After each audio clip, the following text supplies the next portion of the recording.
Good evening and welcome to tonight's Zoning Board of Appeals virtual meeting. You are all here tonight seeking relief from the Smithtown zoning ordinances, and it's our job to try to help you achieve the relief you are requesting whenever possible. It's up to you to provide this board with precise and accurate information so we can make a decision based on the facts presented.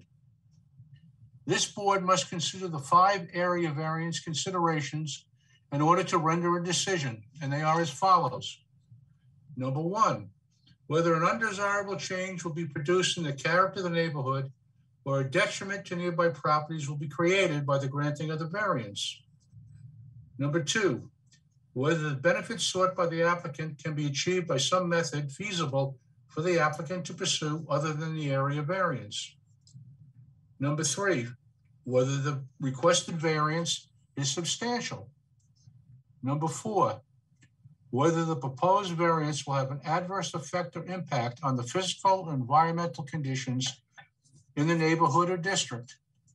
And number 5, whether the alleged difficulty was self-created, which consideration shall be relevant to the decision of the board, but shall not necessarily preclude the granting of the variance. Procedures for tonight's meeting. Cases will be called in the order they are advertised. When your case is called, please introduce yourself, stating your name and address for the record, and then proceed to tell us why you need your variance. At the end of your presentation, if anyone in the audience would like to speak on your case, they will be given 1 opportunity to do so. Then the applicant can come back to the podium to answer their concerns.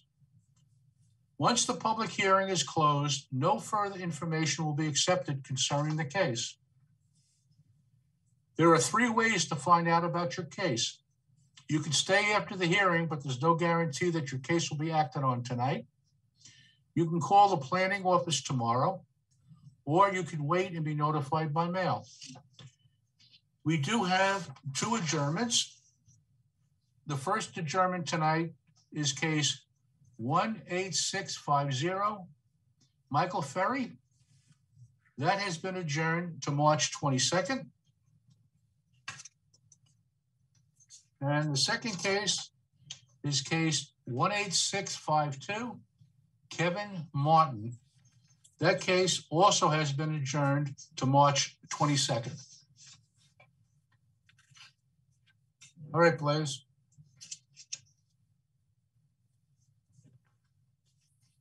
Sorry, I was muted. Thanks, Mr. Chairman. The first case on the agenda is case number 18651, Edmund Fong, 41 Echo Lane, Kings Park. The location of the property is the north side of Echo Lane, 150 feet west of First Avenue. The property is zoned R10. The applicant is requesting variances to reduce the minimum side yard from 12 feet to 11 feet, which is existing, and to reduce the total side yards from 28 feet to 22 feet, which is existing, for a proposed 475 square foot first floor addition. Could I have the applicant, please? They're trying to speak. Mary Ellen Curtis, 22 North Creek Road, Northport, New York, 11768. Are you speaking on their behalf? I am. You didn't submit a power of attorney, did you? I did not, and Mr. Okay. and Mrs. Fong are on. Okay, I would need them first. Mr. Fong? For some reason or other, they can't speak. I texted them to unmute themselves. I know that at one point I was muted by somebody from the Zoom. It shows that they're unmuted, but they don't have any sound. I think they're calling in. If you give them 1 second, let me see if I can get them to. If you give me 1 minute, I will call him.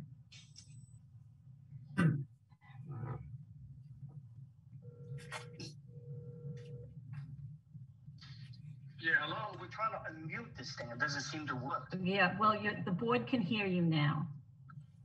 Okay. Mr. Fong? Yes. Okay. Can you just state your name and give your address, please? Yes. My name is Edmund Fong. I live at 41 Echo Lane, Kings Park, New York. Okay, thank you. Would you like this lady to speak on your behalf? Yes. I authorize Mary Ellen Curtis to speak on my behalf. Okay, fine. Thank you very much, sir. All right. Okay. Thank you. Mary, can you introduce yourself, state your name, spell your last name so we get it correct for the record, and give your address, please? Mary Ellen Curtis, Curtis, 22 North Creek Road, Northport, New York, 11768. All right, thank you very much. You can go ahead now. I am coming before the board for application 18651, 41 Echo Lane, Kings Park, located on the north side of Echo Lane, 150 feet west of First Avenue, owned by Mr. and Mrs. Fong, who live there with their 2 children since 1990. They are coming before the board to ask for a side yard relief of 1 foot to construct a 475 square foot great room to the rear of their dwelling, which will be 17.5 feet in depth and 18.9 feet in width, which will keep with the already existing side yard of 11 feet and the already existing total side yard of 22 feet. 41 Echo Lane was built in 1983, and at the time of building, the existing side yard was 11 feet, where 12 feet was needed, and a total side yard of 22 feet, where 28 feet was needed, which causes a hardship for any construction being done to the dwelling. The addition falls well within the character of the neighborhood. Many homes along Echo Lane have been renovated over the years. The addition will not have an impact on the environmental condition of the neighborhood. And it is Mr. and Mrs. Fong's hope that the board will grant them permission. Are there any questions from the board? I will ask. Does anyone on the board have any questions on this application? No, thank you. Thank you. Planning? No, thank you. Is there anyone in the audience that'd like to be heard on this application? Anybody would like to speak on any cases, click the raise hand button. It'll be under the reactions tab at the bottom of your screen.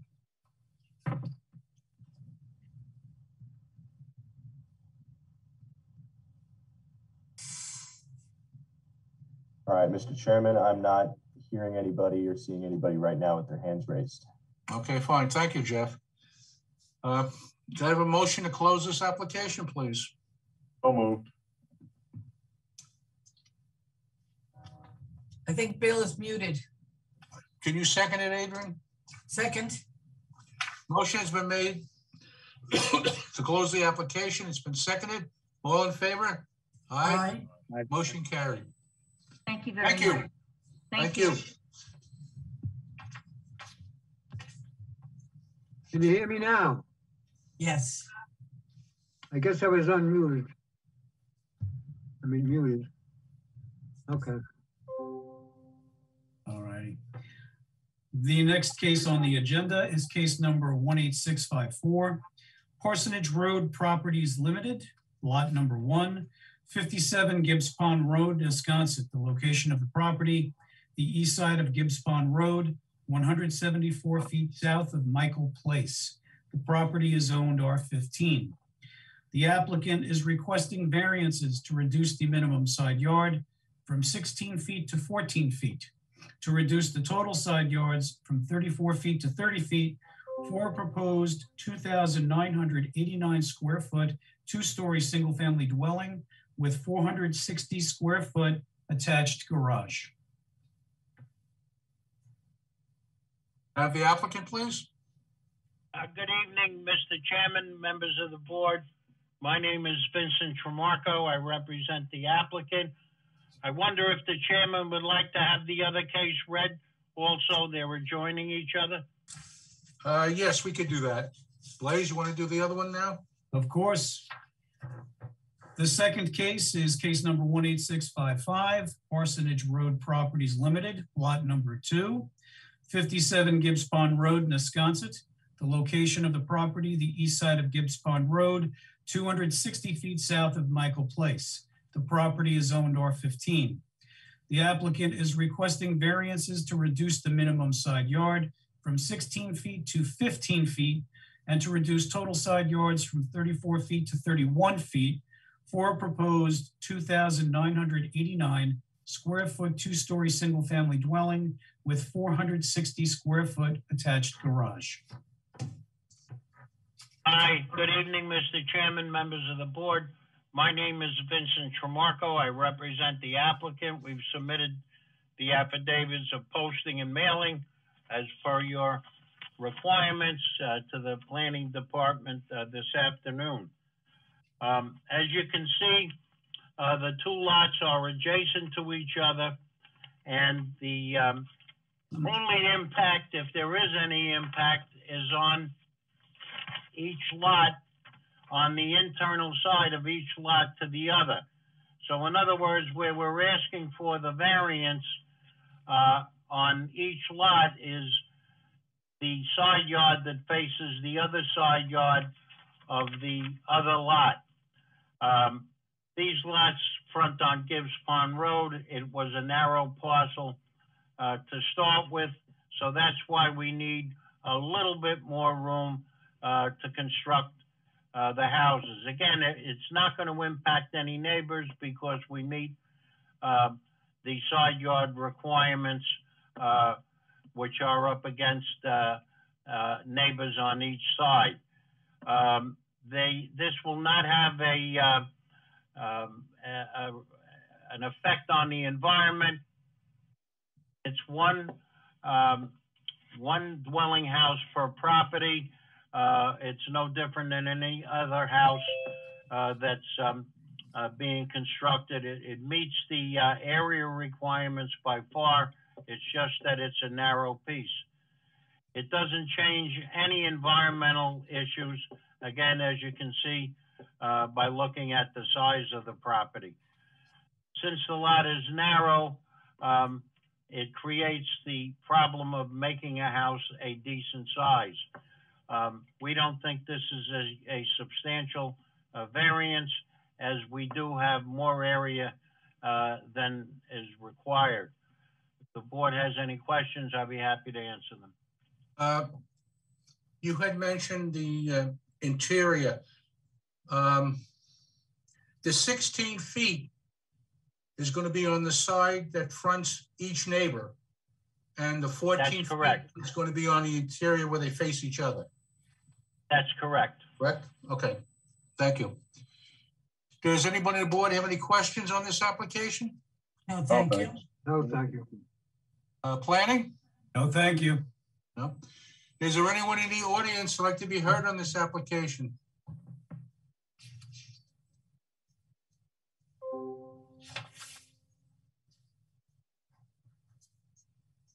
Mr. Chairman, I'm not seeing any hands raised.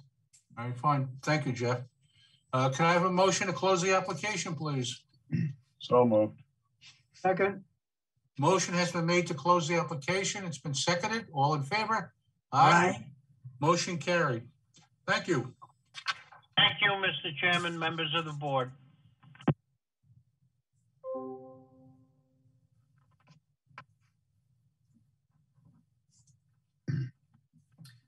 All righty, we now move on to case number 18660, Peter Warbalewski, 1 Mulberry Drive, Smithtown. The location of the property, the northeast corner of Mulberry Drive and Belford Lane. The property is zoned R10. The applicant is requesting variances to reduce the front yard on Mulberry Drive from 40 feet to 36 feet for a proposed 50 square foot portico, to reduce the front yard on Belford Lane from 40 feet to 35 feet for a proposed in-ground pool. May I have the applicant, please?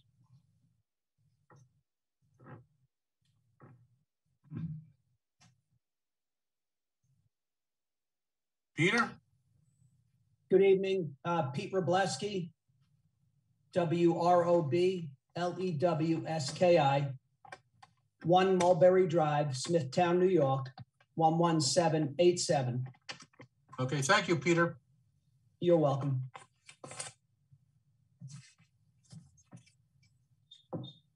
So I'm ready to speak now? Yes, you are, sir. Thank you. So the variance for the front portico, the 50 square feet, the front steps as they're constructed now are in poor shape. The portico will give us an opportunity to get something over our heads when we get to the front door with groceries. The snow on top of the roof cascades down in the winter, and it will also beautify the neighborhood. And you do see a picture of it. So I think here we're looking to reduce the setback. Looks like from 40 feet to 36 feet. That's correct. And can I move on to the in-ground pool? Certainly. So the in-ground pool, you know, obviously we're a corner house, so we have 2 front yards. We tried to put the pool as close to the house as possible to reduce the setback from 40 feet to 35 feet. It's a 16 by 32 in-ground pool with a heater. And we do have a variance, we do have a permit for a 6-foot fence that we did years ago with the town of Smithtown. Okay. It appears that the 35 foot is only in one corner on that pool, correct? It looks like it, you know, I'm not positive, but the way it's situated, it looks like it's parallel to the house. Yep, and it's the closest just on that one corner facing Mulberry, correct? Okay, thank you. You're welcome. Anyone on the board have any questions on this application? No, thank you. No question. Planning? No, thank you. No. Is there anyone in the audience that'd like to be heard on this application? Once again, if anybody would like to speak, please hit the raise hand button under the reactions tab at the bottom of your screen.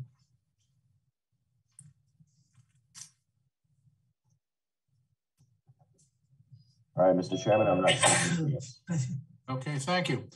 Can I have a motion to close the application, please? So moved. Second. Motion has been made to close the application. It's been seconded. All in favor? Aye. Motion carried. Thank you. Thank you, Mr. Chairman. Thank you, board. Have a nice evening. You do the same. So I can leave the conversation now? You can leave or you can stay. It's up to you. Okay, thank you. Okay.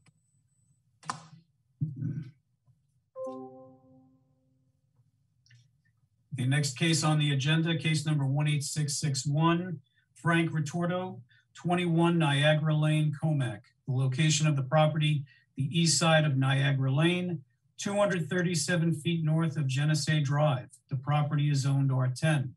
The applicant is requesting a variance to reduce the rear yard setback from 50 feet to 25 feet for a proposed 1,066 square foot, 1-story addition.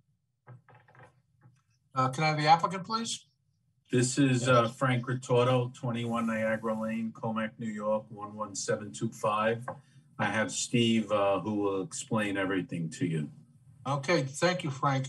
Thank Steve, can you introduce yourself and spell your last name so we get it correct and give your address, please? Sure. My name is Stephen Christensen, last name Christiansen.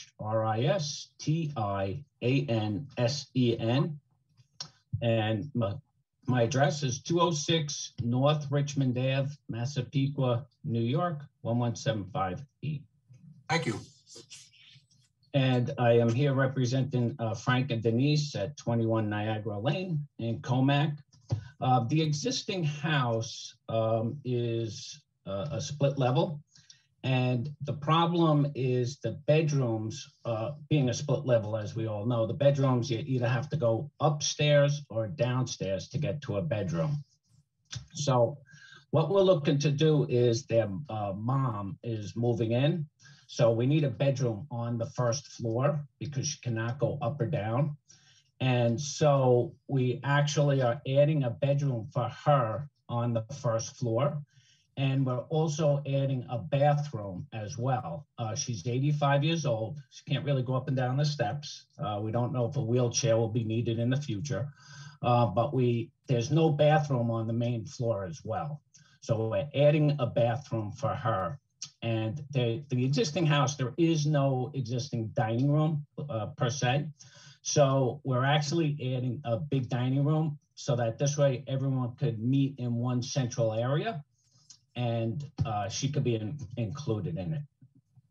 The existing house has a low pitched roof, as you all know, in that area.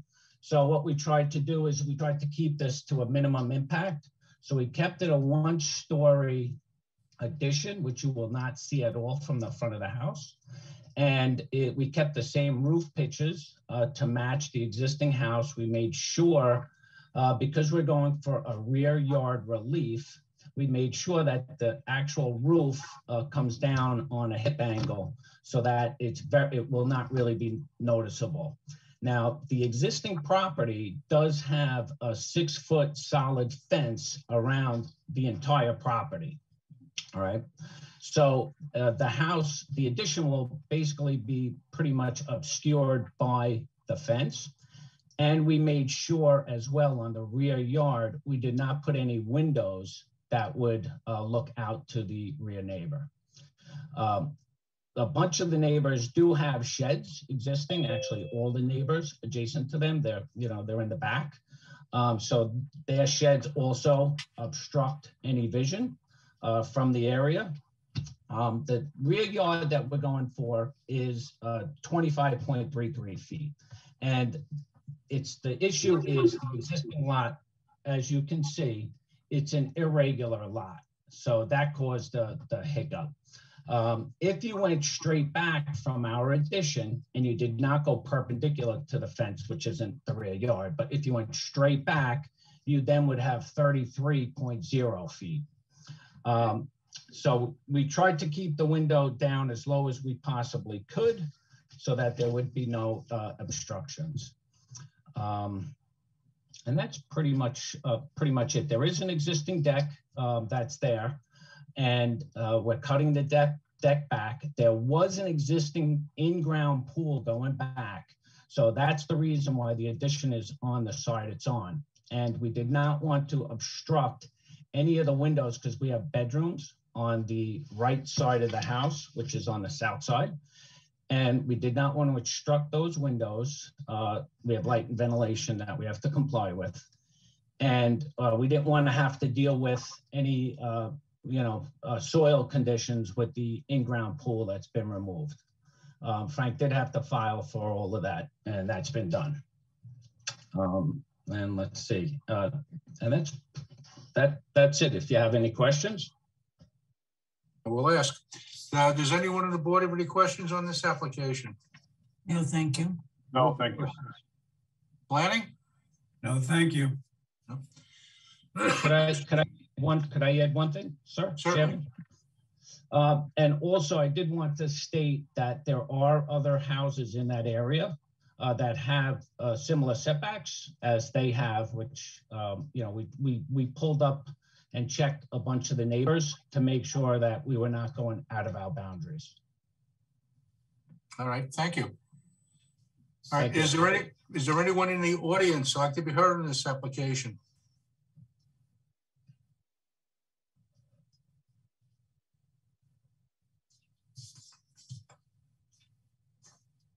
Mr. Chairman, I'm not seeing any hands raised at this time. All right, thank you, Jeff. Could I have a motion to close the application, please? So moved. Second. Motion has been made to close the application. It's been seconded. All in favor? Aye. Aye. Motion carried. Thank you. Thank you, Mr. Chairman and members of the board. Have a great night. You too. Thank you.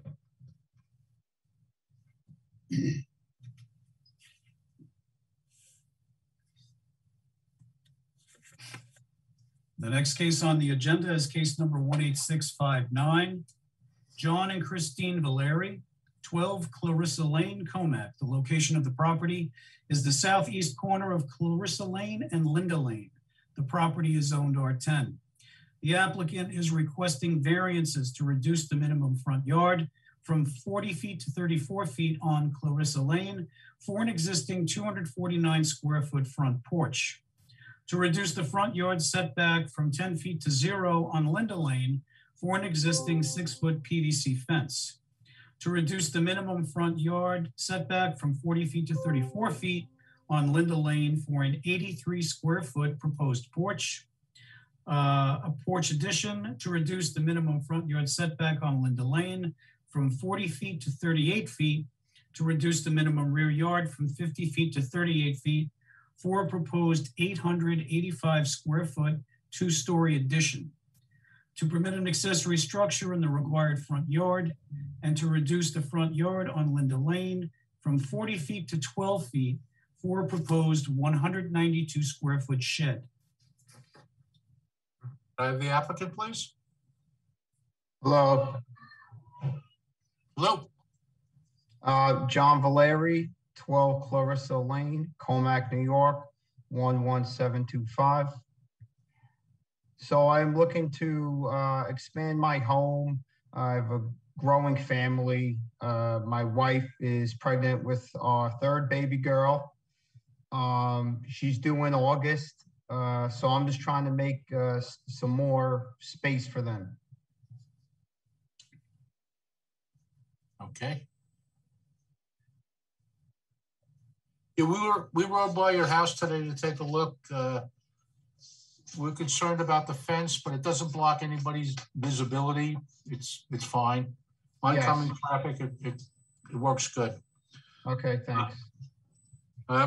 Anyone on the board have any questions on this application? No, thank you. No, thank you. Planning? No, thank you. No. Is there anyone in the audience that'd like to be heard on this application? G-U-T-E-R-M-A-N 11 Linda Lane, Comac, New York, 11725. I don't hear, I know somebody's trying to speak, but I can't hear them. Shulamith and Ben, are you trying to speak? Benjamin Gutterman. Yeah, that's not coming in clear enough to make a record of it. G-U-T-E-R-M-A-N 11 Linda Lane. I'm sorry, but that is just not. Okay, we're in favor of it. We have no objections. I'm not making a record of what that person is saying. I can't understand them. Okay.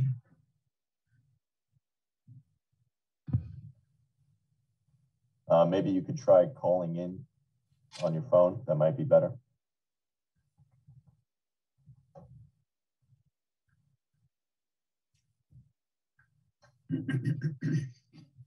Sir, are you going to try to call in on your phone? I believe they're muted at the moment. I'll try the telephone.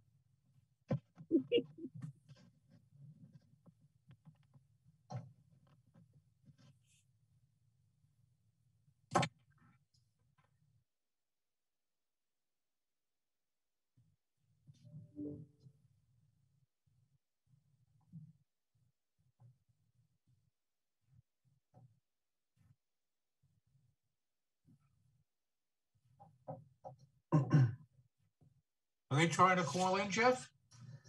I'm not seeing them come up yet. Should we give them another minute? Yes. Okay.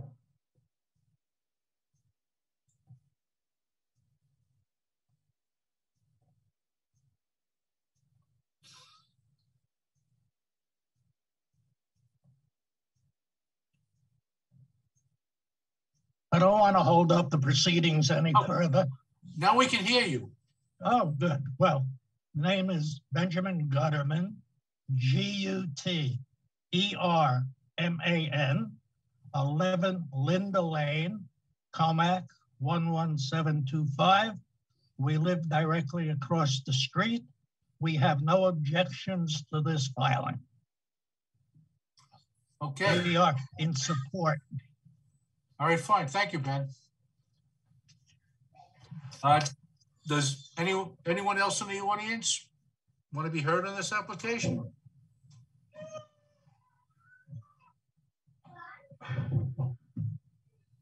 I'm not seeing any other hands raised at this time.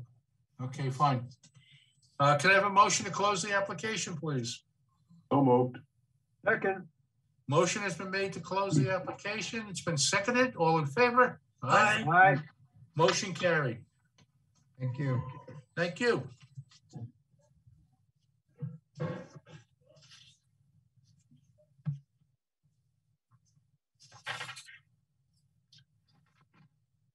The next application on the agenda is case number 18657, James Persico, 37 Meadow Glen Road, Fort Salonga.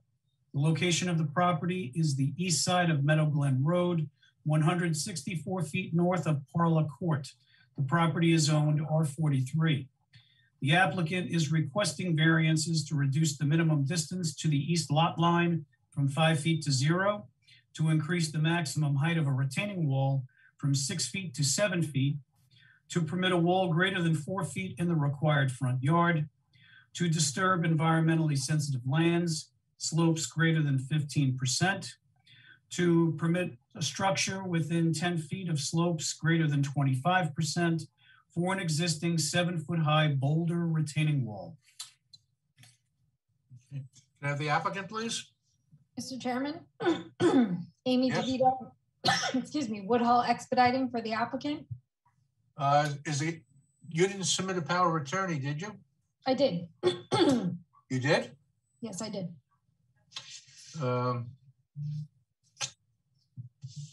Blaze, did you get that? Yeah, if you want to give me one moment, I'll check the file. Yeah.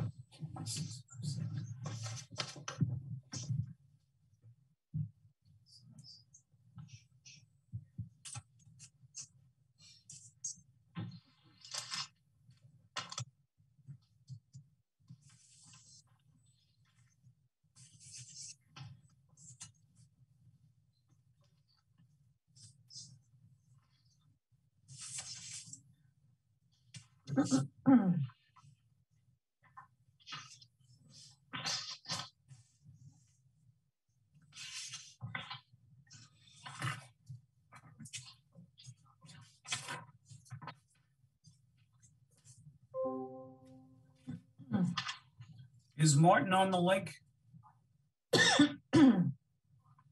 Martin, are you there?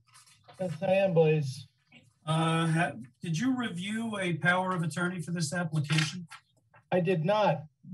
I didn't see anything for it. Do you know when it was sent? I believe, I'm sorry. Sorry. So I found something in here. It's dated February 2nd. It's a POA statutory short form and dated January 26th, signed by Mr. Persico and signed by Ms. Devito.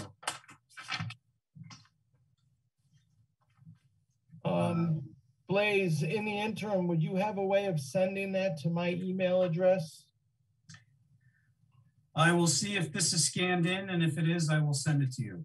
I have that right here in front of me, and maybe we can just put this application to the side for a moment and call the next one, and I can take a look at that when you get it over here. Okay. All right, we're going to put you on hold. We'll go to the next applicant. When that's done, we'll bring you right back. Okay, I believe I have it scanned in. If you want to give me your email address, I could send it. Sure, that would be great. Okay, what's the email address? M as in Martin, Simon, SIMON, at smithtownny.gov.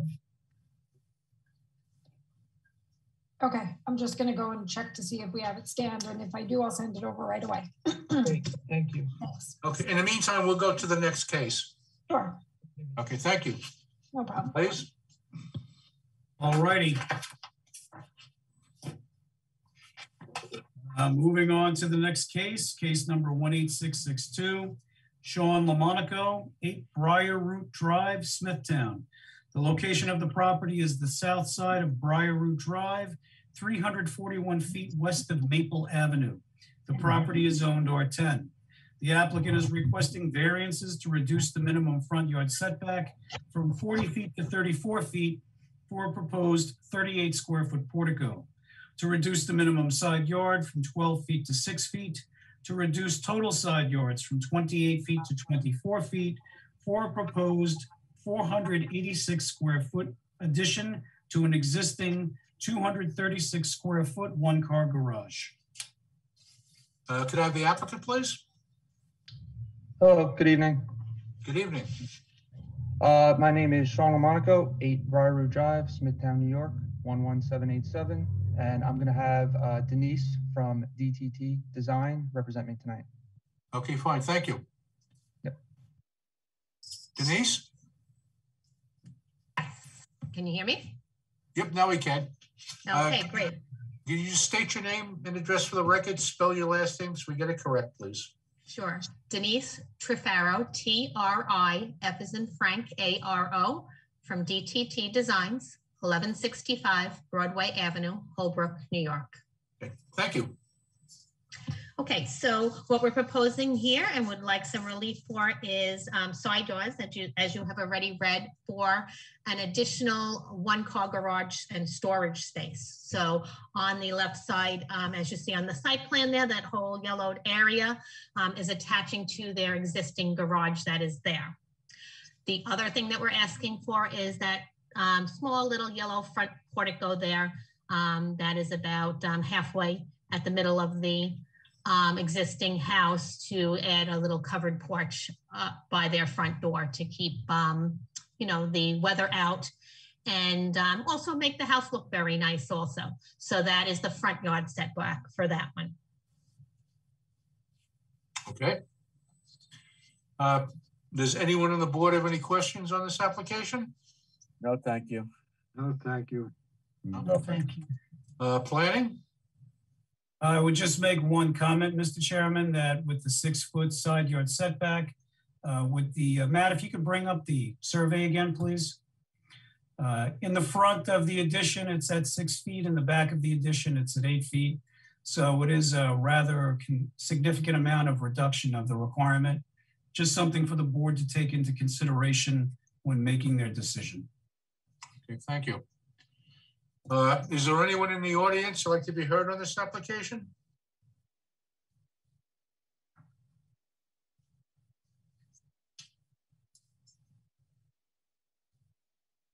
I'm not seeing any hands raised at this time, Chairman. All right, thank you, Jeff. Can I have a motion to close the application, please? So moved. Second. Motion has been made to close the application. It's been seconded. All in favor? Aye. Aye. Motion carried. Thank you. Thank you. We okay, Martin? Mr. Chairman, I just received the power of attorney right this second when you asked me the question. Oh, okay.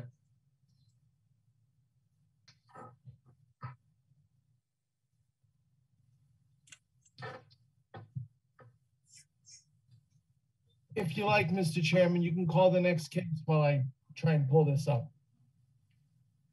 You want to go to the next case? Yes. Yes. Amy, are you on the line right now, Ms. Devito? Yes, I am. Resend that. There's no attachment that I'm seeing here. I actually can't. If you read the email, I don't have a scanned copy in my computer. I'm working remotely right now, so I can't scan it. The best I could do is send you a photo of the hard copy that I have in my file. Do that, please. Okay, I will. I'll take care of that. We'll move on to the next case, please. Copy. One moment, Mr. Chairman, and send it to Martin.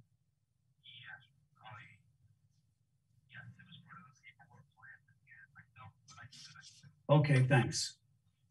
Okay, good. All right, just to let everybody know that we are going to be sending over a scanned copy of the power of attorney to Martin, but we'll go to the next case, while we're waiting for their review. Thank you. All righty. The next case on the agenda, case number 18653, Lytle USA LLC, 210 Jericho Turnpike, Comac. The location of the property is the southwest corner of Jericho Turnpike and Walter Court. The property is zoned CB. The applicant is requesting variances to increase the height of a wall sign from 15 feet to 19 feet for a 101 square foot wall sign, to increase the maximum height of a wall sign from 15 feet to 24 feet for a 124 square foot wall sign, to increase the number of wall signs from 1 to 2, to reduce the minimum required parking from 1,613 spaces to 1,538 spaces. Could I have the applicant, please? Good afternoon, Mr. Chairman. Philip Butler with the law firm of Farrell Fritz PC on behalf of Lytle USA LLC. Okay, Philip, go right ahead. Thank you, Mr. Chairman. I'm joined tonight by Kevin Ream of Bowler Engineering, the consulting architects and engineers on the project. So the proposal, as Blaze told you, is essentially to allow for 2 wall signs on an existing commercial building that is formerly Steinmart, which is the retail department store. It is going to be turned into a Lidl grocery store. The sign relief we're seeking is roughly the same that existed for the prior signage for Steinmart. So the height and location of the signage on the front of the building and also on the, the north corner of the building is again similar in size and location to what was there existing. The parking relief that is being sought is really just a legalization of what already exists on the site for the most part as part of this project. We're only losing 4 additional parking spaces for what are called cart corrals, which are self-explanatory. There was previously a variance from 1998 for 1,591 parking stalls. I guess over time, the shopping center has lost a number of parking stalls. So it's currently at about 1,542. Again, we're going to be losing an additional 4 spaces for the cart corrals. This still represents a variance of less than 5% of the overall parking requirement. So I think the application is pretty straightforward. I'm happy to go through the 5 factors if the board would like me to. Otherwise, I can rest on our application materials. So I leave that to the board's discretion. Okay, you can rest. We'll move forward. Is there anyone on the board that has any questions on this application? No, thank you. No. Planning? No, thank you.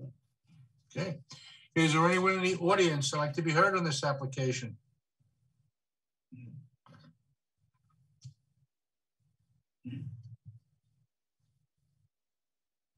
Mr. Chairman, at this time, I'm seeing no hands raised. All right, thank you, Jeff. Could I have a motion to close the application, please? So moved. Second. Motion has been made to close the application. It's been seconded. All in favor? Aye. Motion carried. Thank you. Thank you, Mr. Chairman. Thank you, members of the board. Borden, would you like us to move on? Please, I've not received that email yet. Do you know if it was sent? I believe that Matt is in the process of getting it scanned and sent to you. Okay, then maybe the board wants to just move to the next case and I'll await its receipt. All right, very good. All righty. Moving on to the next case, case number 18656. Bola EM Realty LLC, also known as Tim Hortons, 2084 Jericho Turnpike, Comac. The location of the property, the south side of Jericho Turnpike, 108 feet west of Walter Court. The property is zoned WSI. The applicant is requesting variances to increase the number of ground signs from a maximum of 1 to 7, to increase the square footage of a ground sign from 40 feet to 68 feet for an existing 2,799 square foot retail building. Can I have the applicant, please?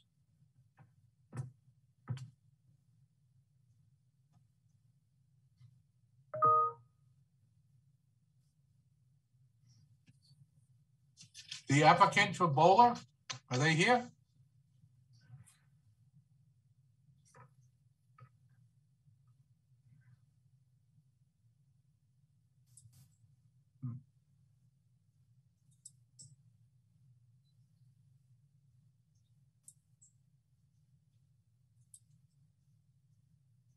Jeff, do you have anybody in the waiting room? No, there's nobody in the waiting room. Mr. Chairman, I just went through the list of people who are logged into the hearing, and I do not see the applicant's representative listed there. Who would that be?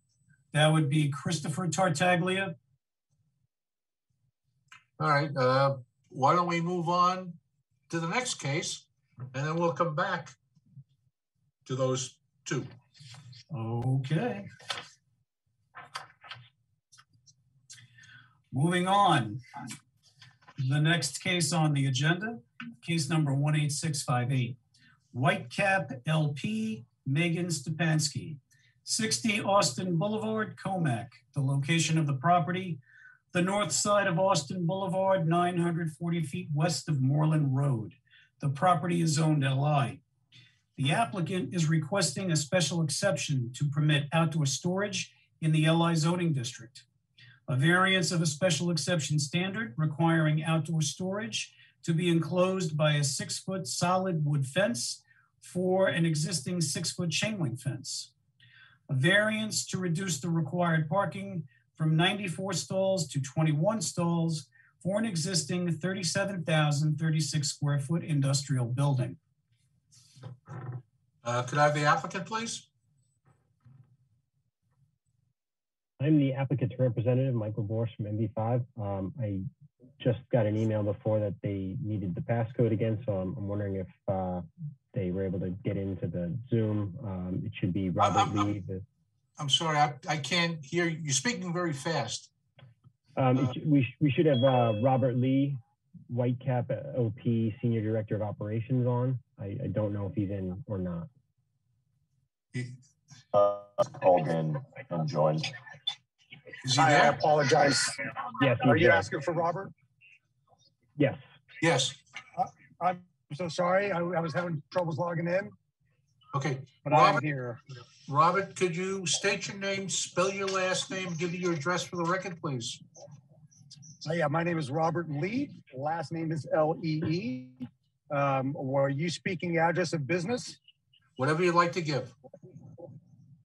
Okay, we can use 2900 Hoyle Farm, Hoyle, and that is zip code 30064. Okay, fine. Okay, you can proceed now. Okay, so my name is Michael Borst. I am from NV5 and representing Whitecap LP. Whitecap is a building materials supplier. They're leasing the property at 60 Austin Boulevard in Comac, which is in the town of Smithtown Light Industry District and Hauppauge Industrial Park Overlay District. They have applied for 3 items: special exception for 8,718 square feet of outdoor storage in the rear of the building, not to exceed 6 feet in height. The example of materials that will be stored back there include rebar, wire mesh, dimensional lumber, and other building supplies. Also applied for a variance to the standard of the special exception in that the outdoor storage will be enclosed with a solid wood fence. Instead, the existing chain link fence will have privacy slats installed, and trees and shrubs will be planted in a 10-foot buffer along the inside of the existing fence. And lastly, a parking variance to reduce the number of parking stalls from 94 to 21. Okay. Yeah, we rode by there today. You guys did a nice job cleaning up the back. Looks like it's in good shape. So you're going to put slats in the existing chain link fence that encloses that rear area? Yes, that's correct. Okay. As well as planting the buffer on the interior as well. Okay, trees fine. And shrubs. Okay. Does anyone on the board have any questions on this application? Oh, thank you. No question. Oh, thank you. Okay. Planning? Just one question from Michael.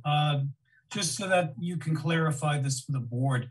Do you know approximately how many employees there are of the company? And roughly, if there are any, how many people visit the site on a daily basis?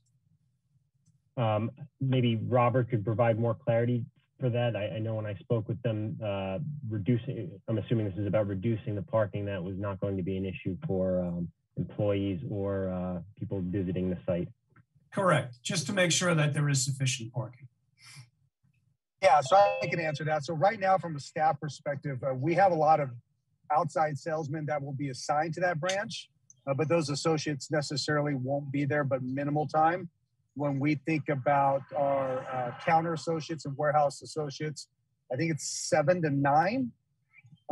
Our customers are more so delivered to job site customers as opposed to retail walk-in.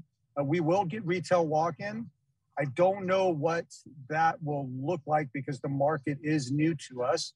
But what I can tell you historically, when you look at our other 400 branches, it's, you know, they're contractors. They kind of sporadically come in, place an order, and leave real quick. So what you will not get with our customers is the typical lingering of retail big box type scenario like a Home Depot. But again, when you look at our business, walk-in traffic with our customers being there typically is about 10 to 12% of our total business, and everything else is delivered to job site. Okay, thank you. All right. Is there anyone in the audience like to be heard on this application?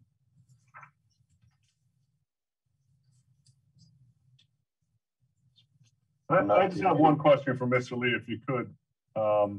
In your other branches, do you have ones that are similarly situated where that amount of parking is sufficient?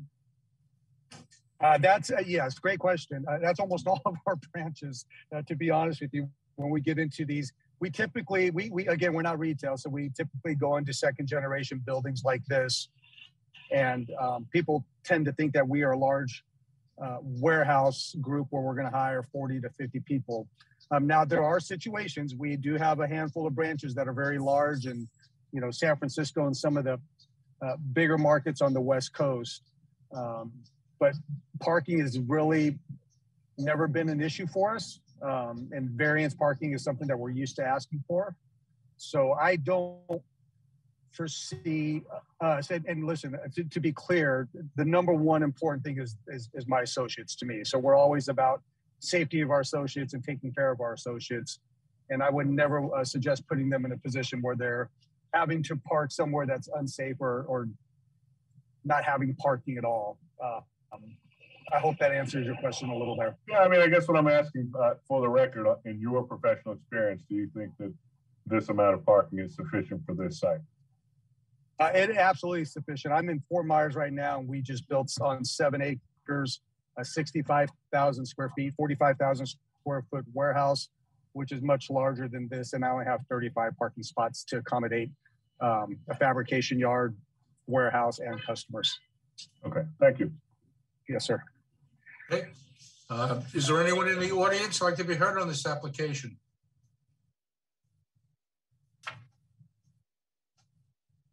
I'm not seeing any hands raised at this time. Thank you, Jeff.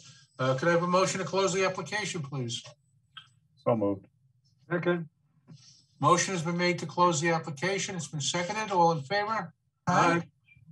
Motion carried. Thank you. Thank you. Thank you. I appreciate your time.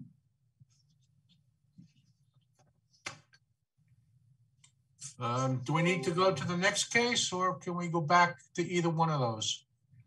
Mr. Chairman, if you like, the board can go back to the Persico application. I've received a copy of the power of attorney. Okay, fine. Thank you, Mark. I'd like, Mr. Chairman, if I could just ask Ms. Devito a couple of questions. Certainly. Devito, are you on the line? I am. Mr. Devito, what's your connection to Jacqueline and Maureen Devito?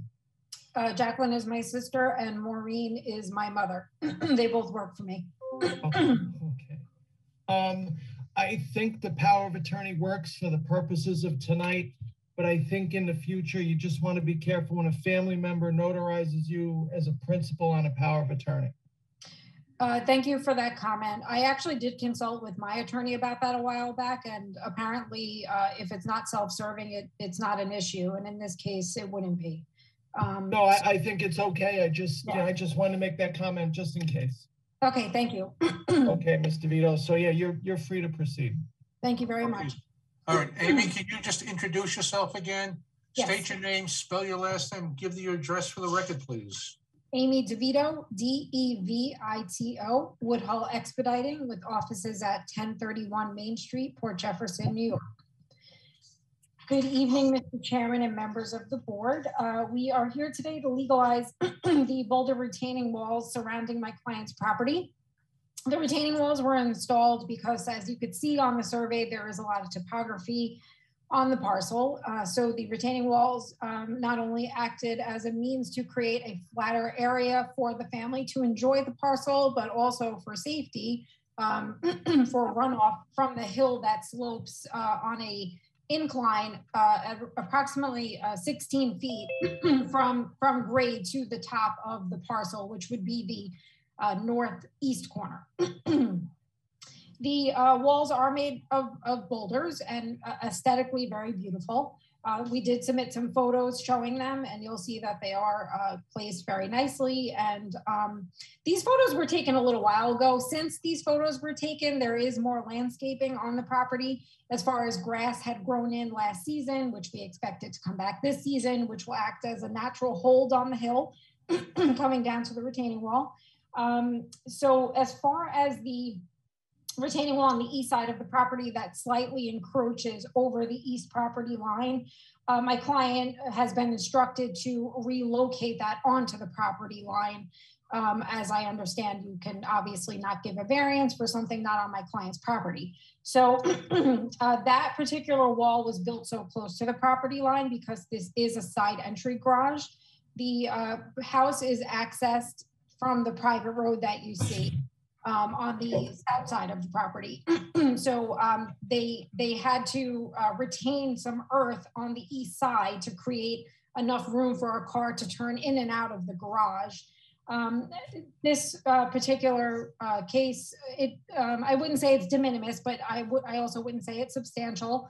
I would say that it's actually not self-created in the sense that the walls and the height of the walls are really determined by the topography or the natural topography of the property.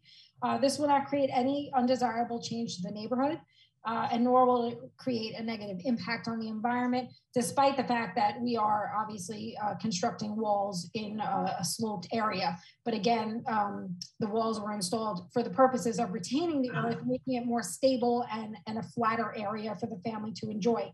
I am happy to answer any questions the board may have. Thank you. Does anyone on the board have any questions on this application? No, thank you. No questions. No, thank you. Okay. No, thank you. Planning? No, thank you. No. Is there anyone in the audience like to be heard on this application?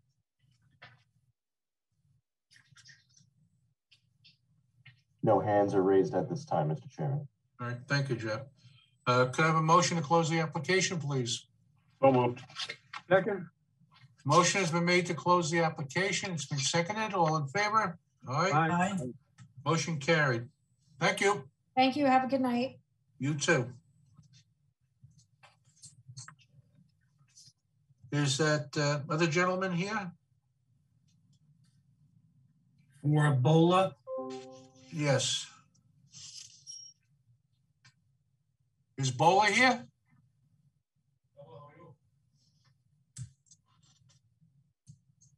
Yes.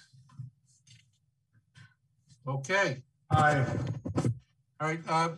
Blaze, you want to read it into the record one more time? Certainly, Mr. Chairman. Case number 18656, Ebola EM Realty LLC, Tim Hortons, 2084 Jericho Turnpike, Comac. The location of the property is the south side of Jericho Turnpike, 108 feet west of Walter Court. The property is zoned WSI. The applicant is requesting variances to increase the number of ground signs from a maximum of 1 to 7 signs, to increase the square footage of a ground sign from 40 feet to 68 feet for an existing 2,799 square foot retail building. Okay. Can I have the applicant, please? Yes, I believe I need to be signed in. Just state your name and address for the record.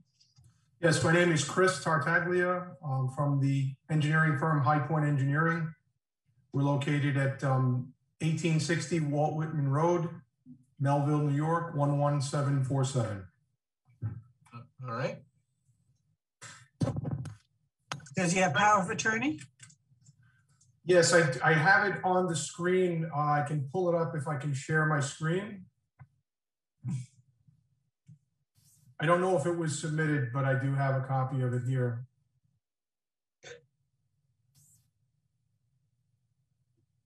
Would you like me to check the file, Mr. Chairman? I had asked before the meeting started and there was nothing submitted. No power of attorneys were submitted. I mean, if you want to check it quick, by all means. Okay.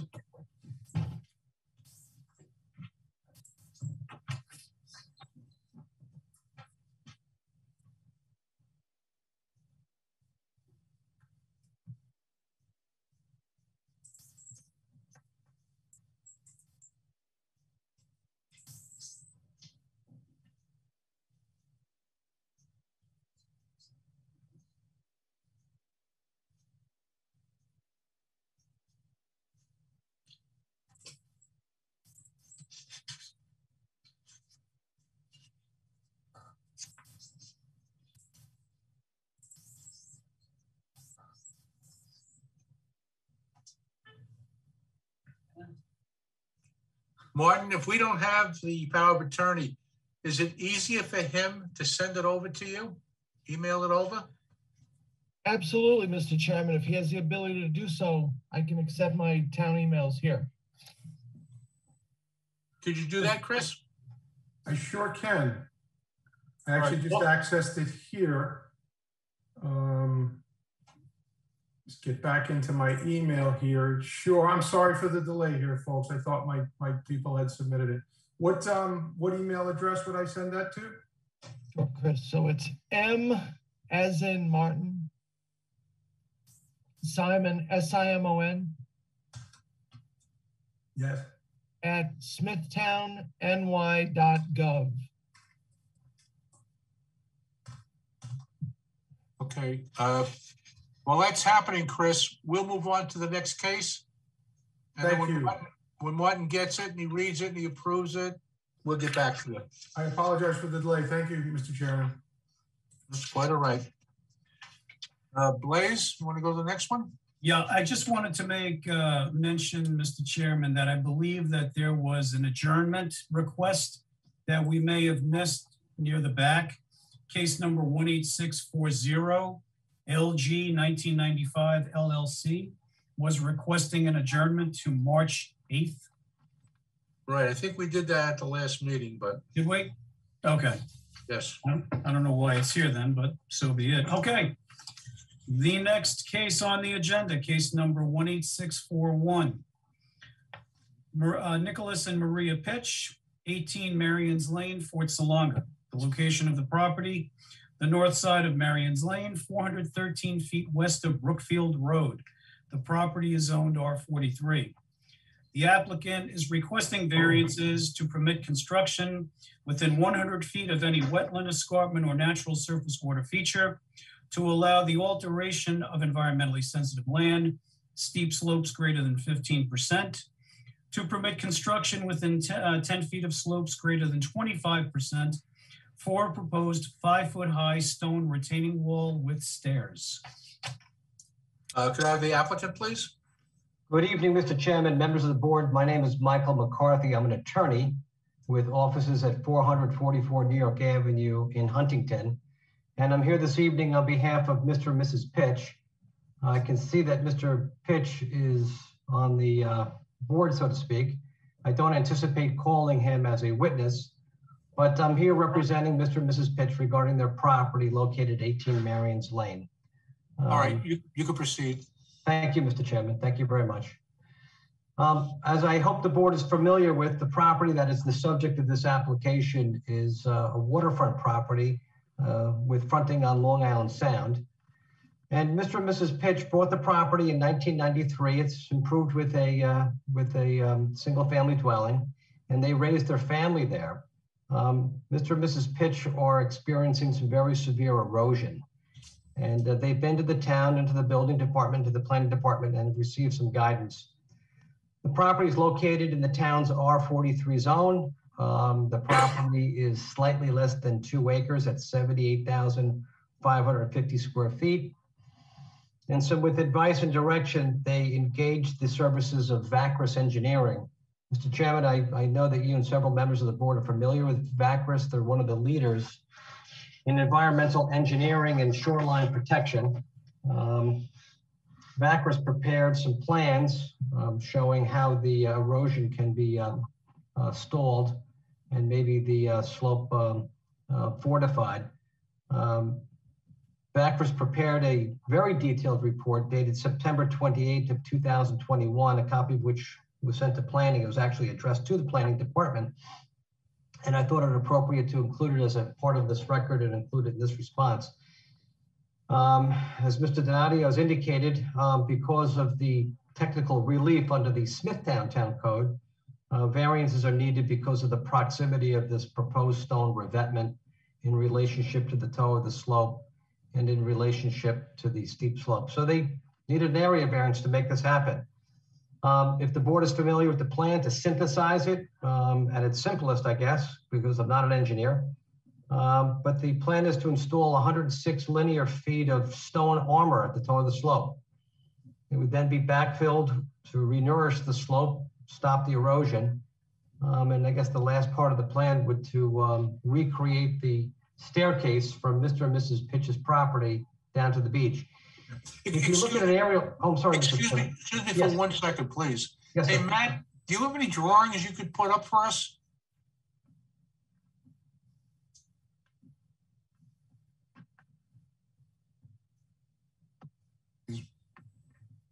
Is Matt here, please? He is. I will see if he is indisposed. Oh, there he is. Is he there? Matt, All right. do you have any site plans or plans you can put up for case 18641? I'm sorry, I thought my screen was sharing. Okay, here it is. Thank you, Matt. Okay, thank you. Okay.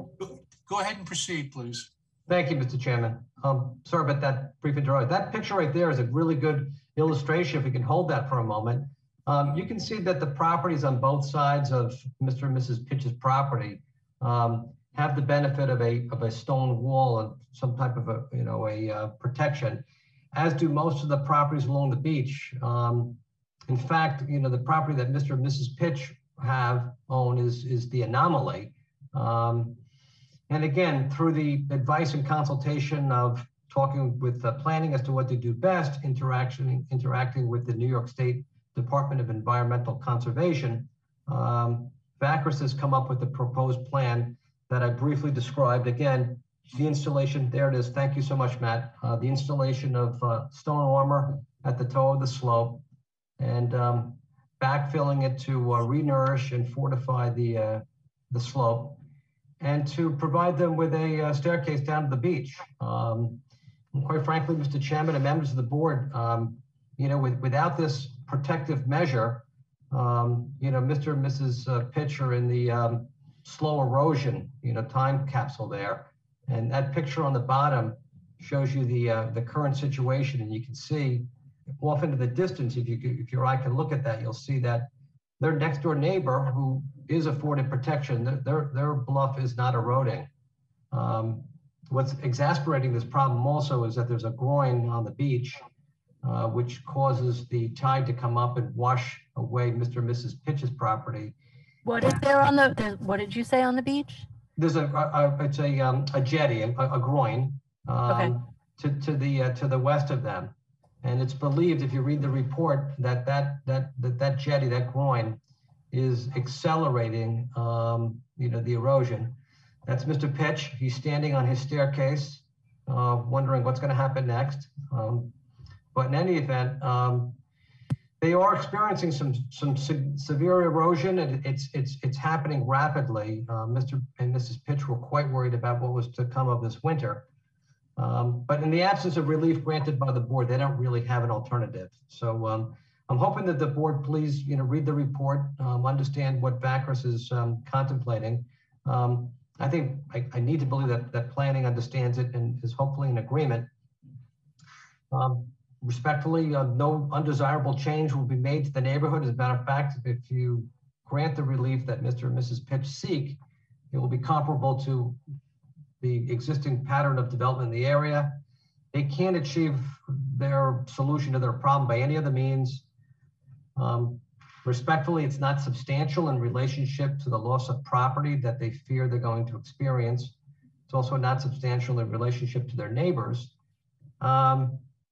We believe it's favorable to the environment. It maintains environmental conditions. And of course, it's not a self-created hardship.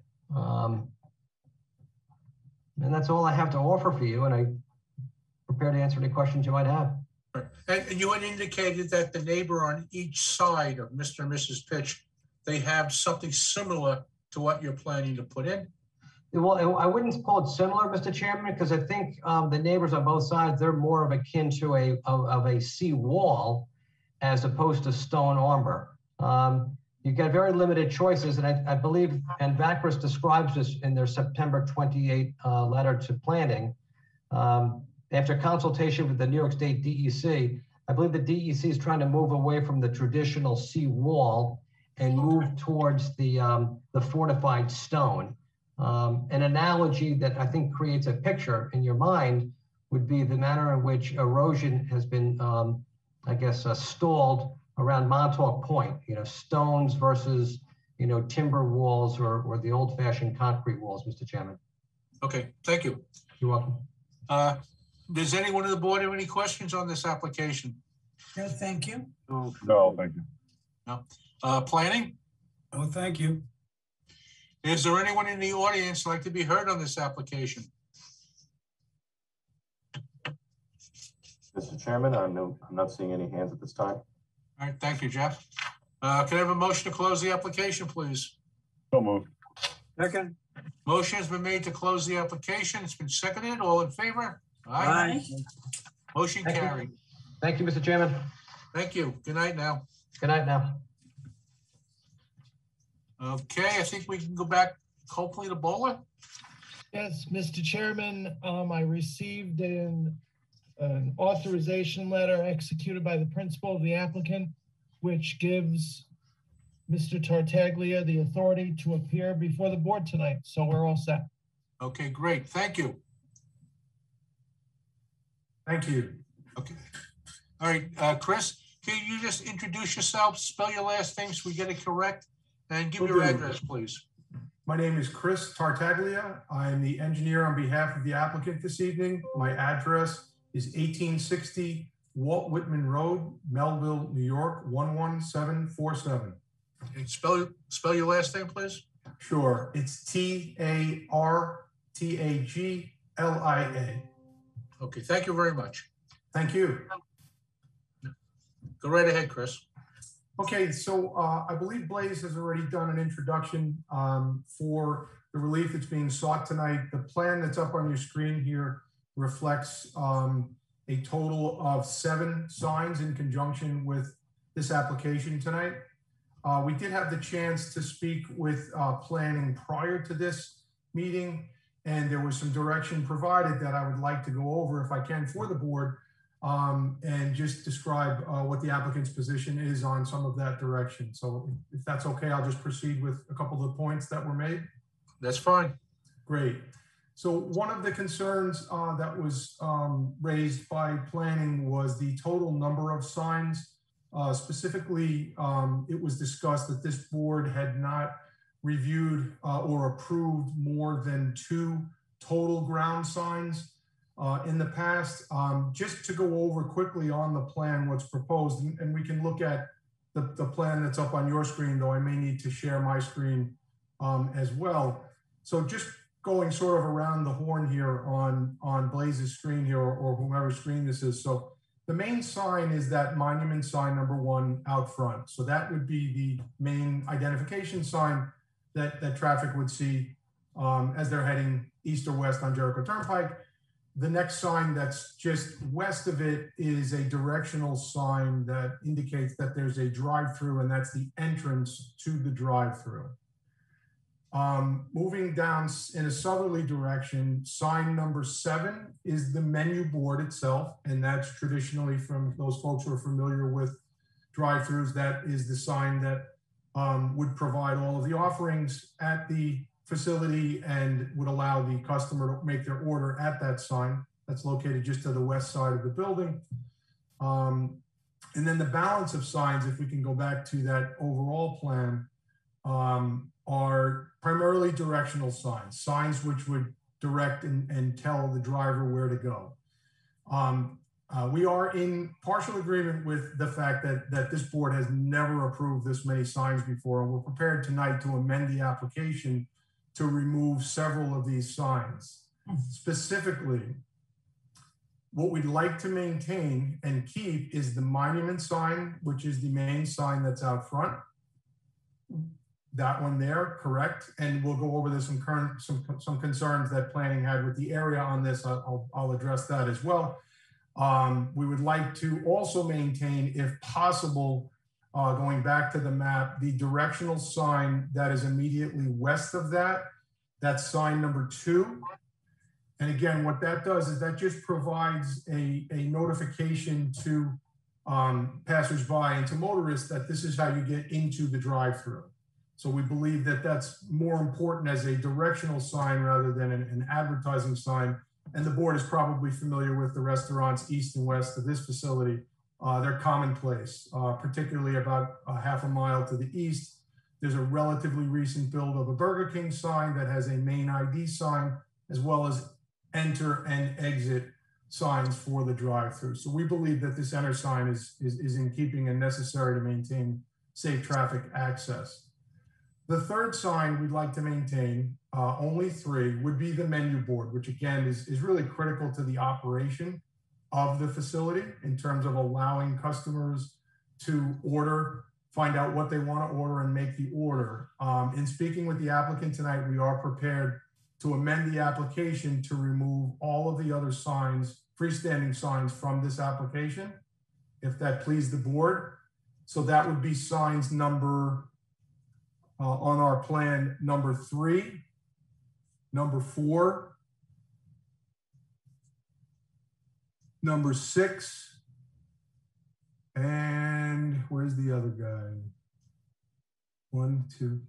Okay, yeah. So the reason why they're saying there's 7 total signs, one of them is a wall sign. It's not before the board tonight. So we would remove from the application sign numbers 3, 4, and 6, if that would be allowable. And we'd like to maintain sign number 1, sign number 2, which is the directional sign, and sign number 7, which is the menu board. So a total of 3 signs. What about sign number 5?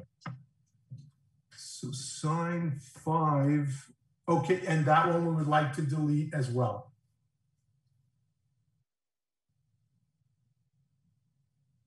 I have a question. That directional sign, how tall is that sign? Actually, we have it in the detail in case I need to share my screen. If we can just scroll down. So it's, at the top of the sign is 4'6" above grade. The bottom of it is 32 inches from grade. Okay. Thank you. You're welcome. And just by means of some history, where we do have a slight disagreement with the comments from planning today, I am in possession of a very similar application that this board heard and approved relatively recently. It's BZA case number 18405.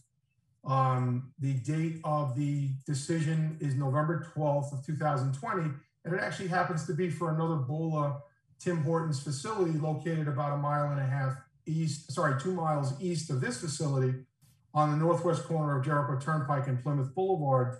I have it on my screen, but I'll just go over what the significant facets are of that approval. specifically the number of signs approved under that application, which is a very similar, it's a Tim Hortons with a drive-through. There were actually 4 ground signs approved on that application. There were 2 directional signs, a menu board, and the freestanding ID. So that's just a minor disagreement with planning, who indicated that only 2 had been approved by this board to date. This is actually a very, very similar application, believe it or not, approved on behalf of the same applicant about 1.5 years, 2 years ago. So again, that application approved 4 signs. We respectfully request we reduce the relief on this particular application to only 3 freestanding signs as indicated. So that's the number of signs. And the other item that planning had indicated some concerns with, if we can just scroll down to the actual freestanding sign number 1 itself. I think it should be the next one. Thank you. So that one, that sign shows a total area of 67.6 square feet. The comment from planning, which was noted, is that generally speaking, the board has not entertained or approved signs which are this large in area. Just noting some details on this sign, you see the 9'8" by 6'6" high Tim Hortons logo sign panel. And then there's a small cafe and bake shop illuminated logo just below that. Going back to that approval that was granted for the other facility that's, again, 2 miles east at Jericho Turnpike and Plymouth Boulevard. So in that instance, a very, very similar sign of 64 square feet maximum was approved by this board, again, for a Tim Hortons. We would be amenable, if it pleased the board, to reduce this particular sign to those same dimensions of 64 square feet, which is what was approved by the board previously. And the way we would do that is quite simply just take that cafe and bake shop sign at the bottom and incorporate that into that main sign panel that's there. So that would get us down to the 64 square feet. There was a concern about the height of the base at 3'6" being too tall, indicating that 2'6" is more acceptable. The applicant would be happy to reduce that sign base to 2'6", if it pleased the board. So the overall height would be reduced by 1 foot to only 10 feet. As you can see, the sign has a very decorative base and decorative sides to it. It would be a vast improvement over what we call the lollipop sign that's out there today.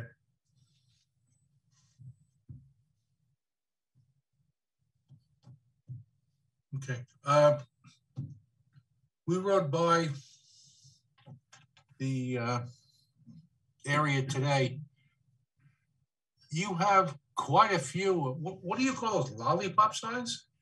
No, so the lollipop sign is the actual illuminated sign. I believe, Chairman Benz, what you're talking about are the streaming signs, which are right. They wave all over the place. You have like 7 of them. Yeah, I spoke with the applicant this evening. Excuse me, but you have so many out there, you can't see the building. I cannot disagree with you, sir. It's a lot. I'm pleading my client's case. So one of the things that Harry Singh Bola is doing is he's bringing a new brand to the market. Tim Hortons is a Canadian-based brand, and he's trying to drum up some business for the brand.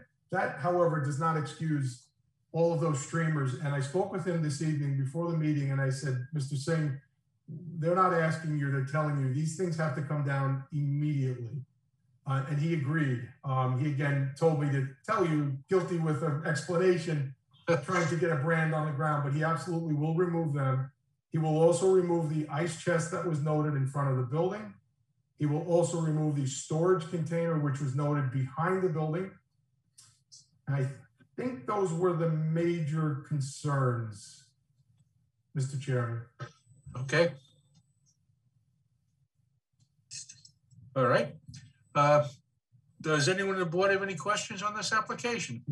I have a question for Blaze. If you remember, Blaze, do you remember how many ground signs we allowed for insignia?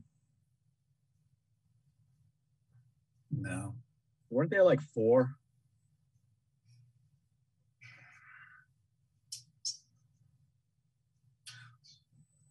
Off the top of my head, I can think of 2. I'm not sure where the other 2 would be. I think there was 2 that they have kind of in the middle, those advertising signs.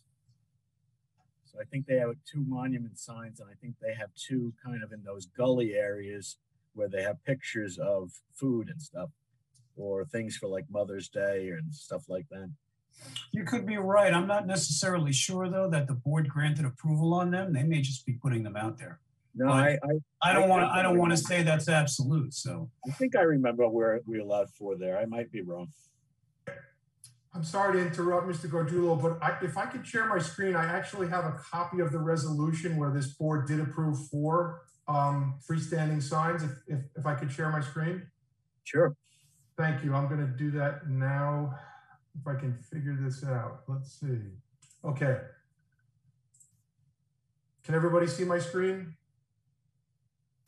There you go. Okay, so addressed to David Altman, who was the project attorney. So the case number 18405, and just rolling through the requests and then the decisions. Sorry. Let's see. Okay, so this line item, to increase number of ground signs from a maximum of 1 to 10, there was a heavy ask on that one as well. But it was approved to 4, and the conditions were that the dimension of the ground sign would be revised to be reduced. And the approval of the ground size was limited to 1 monument, a menu board, a pre-sale menu board, and 9 and a directional sign. So again, 4 total grounds we're willing to reduce to 3 for this application. All right. I'll unshare my screen if everybody's okay. All right. Did that answer your question, Steve, or? Yeah. Mr. Tartaglia, I just had a quick question for you. On that sign, the wayfinding sign that you want to keep towards the entrance, is it possible that we can reduce the size of that a little? Because I'm thinking that a sign that's almost 2 foot by 3 foot is going to A, obscure your other sign, and B, be confusing to people driving by on a really heavily traveled portion of Jericho Turnpike. I like the idea, Mr. Tanzi. 18 inches high by 2 feet wide, maybe 2.5. Okay, yeah, that's what I was just thinking. It's literally, you're not going to be able to see your second sign because it's going to be right in the way. Excellent point. I love the idea if it's amenable to the board. Thank you. Okay, thank you. Okay. Anyone else on the board have any questions? No question. No? Blaze?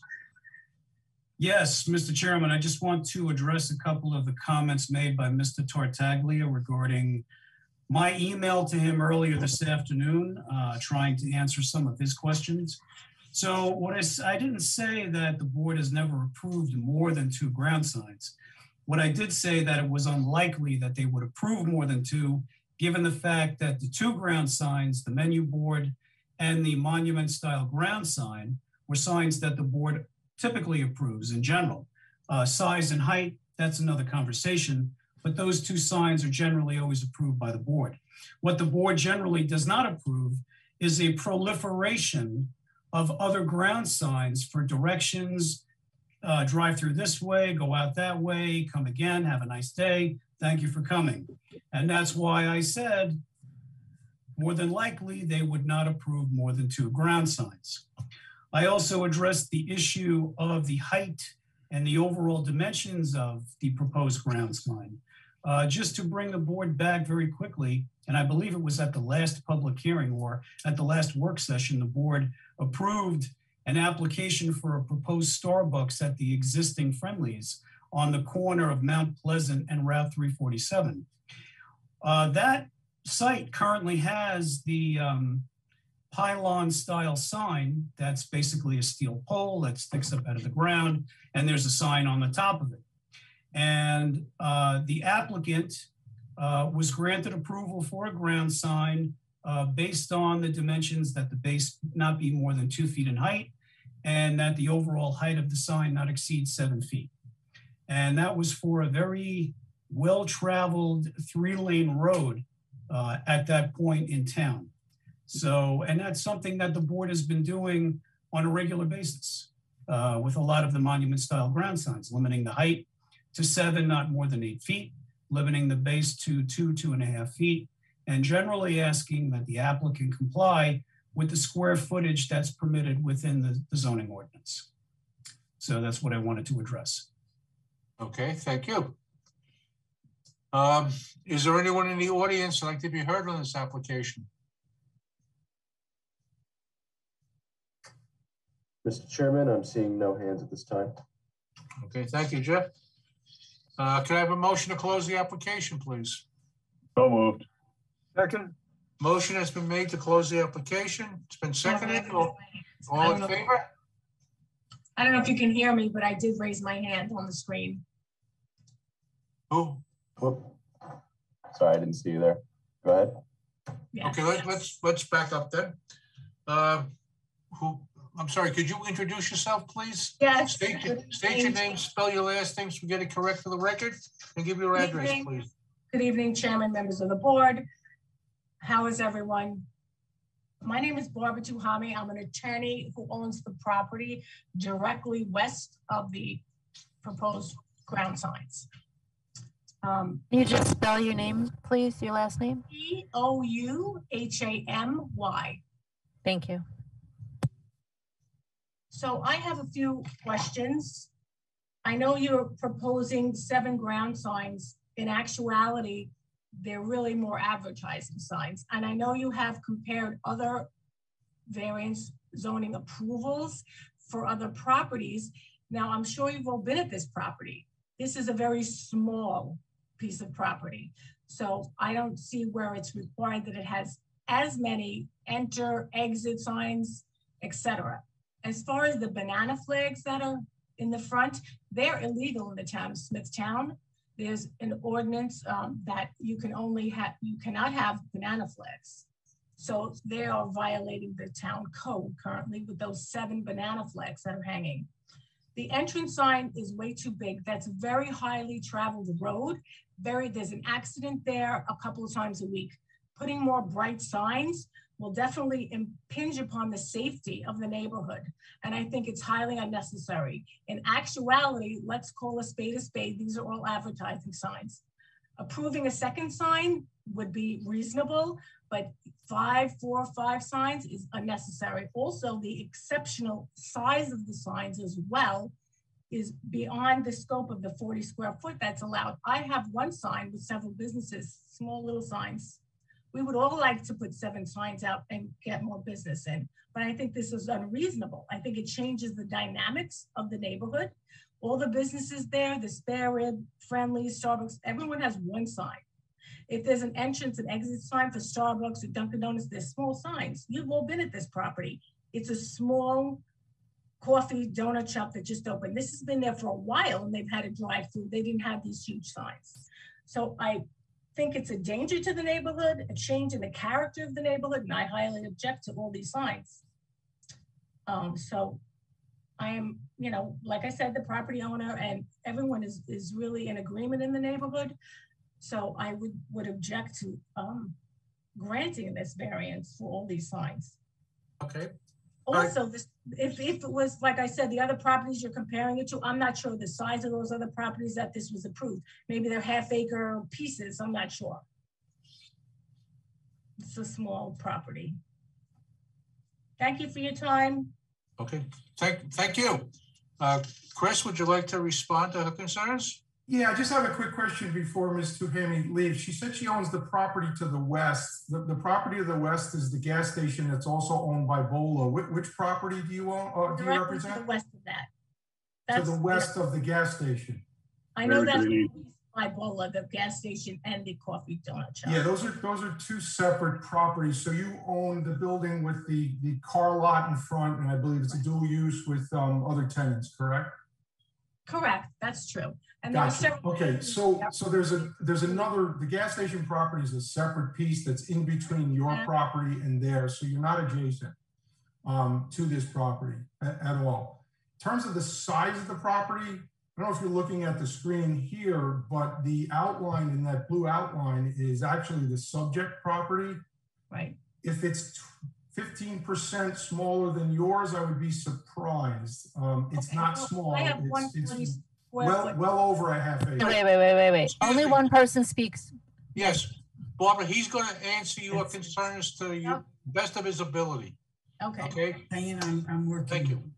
Yeah, I'm just trying to go point by point. So you had indicated that the property is small. I don't know if you're confusing it with the property just to the east, which is indeed smaller. You can see it's outlined. It's about half the size of our property, but our property is not significantly smaller than yours, and it's about the same size as the gas station next to it. In terms of the amount of signs, I'm not sure if you were on, but the applicant has already indicated a willingness to reduce the total number of proposed ground signs to 3.